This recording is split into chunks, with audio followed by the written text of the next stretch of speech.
Hey guys, welcome back to yet another Remnant 2 video. Real quick, I just wanted to talk about the Halloween event going on currently in Remnant 2. This is not going to be a scripted video, so I apologize if there's any inaccuracies or if I say the wrong thing. I just really quickly wanted to get a video out there talking about this event and give some tips on how to get the shards required for the new weapons. So first, let's talk about what the event is. Yesterday's patch on October 26th added new aberrations to the game. These aberrations have a random chance to spawn during an enemy big wave event. These are the events where you'll hear a horn and then suddenly enemies will spawn around the corner. These new enemies have a very, very low chance to spawn. We're talking like maybe 1 in 100. When defeated, these enemies drop new mutators as well as a new resource called Corrupted Shard. The Corrupted Shards can be traded to 𝐑𝗲𝐻 back at Ward 13. And he sells a collection of new variants of existing weapons called corrupted weapons. These corrupted weapons are different from the original weapons, but require you to have the original weapons first to see them in 𝐑𝗲𝐻's shop. In this example here, I don't have the rune pistol, so I can't see the rune pistol listed. It's just a question mark. So you need 10 of these shards to buy each weapon, which means you'll want to defeat these new enemies to get as many shards as possible to get all these weapons, because these weapons are pretty good. Or at least they seem interesting. I don't know, I don't have all the weapons yet, but the one I have, I like. So these enemies have a very low chance to spawn. However, there is an event currently going on until October 31st. During this event, the new aberrations have a very high chance to spawn, so now is the time to go and get the shards. You can encounter the new aberrations just by wandering around in the world and fighting enemies. In my experience, I can typically get one of these enemies to spawn per checkpoint per area. The larger the area is, the greater the chance you will get to encounter one of these enemies. As far as I can tell, you can only encounter one of the new aberrations per rest, so after you defeat one, you will need to rest or transition area to reset the spawn.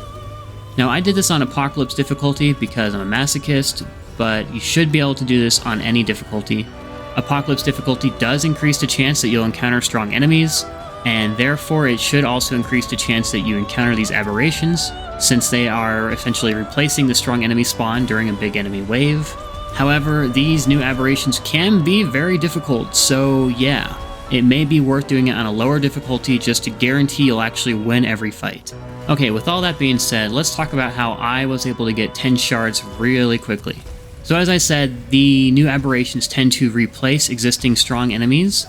So a good trick I found was to go to a place that guarantees strong enemies spawn, and the best place for me was the Burden of the Warlock point of interest in Cotton's Kiln.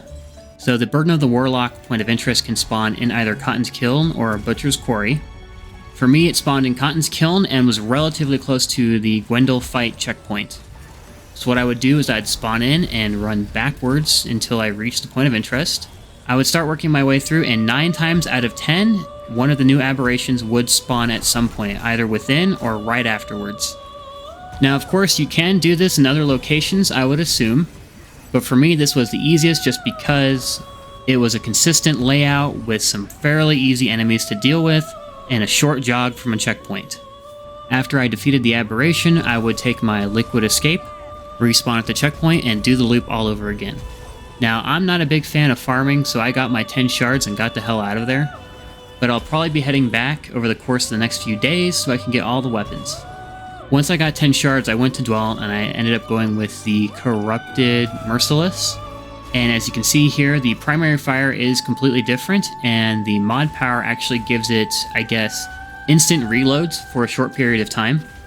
Also, the weapon was at +10, I think because my Merciless was already at +10. So yeah, I'm just going to keep this video short and sweet and to the point. If you have any better ways to do this, feel free to let me know down in the comments below, and I'll pin your comment.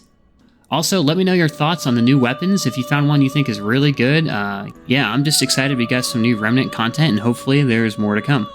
Anyways, that's going to do it for this video, so I'll see you in the next one. Peace.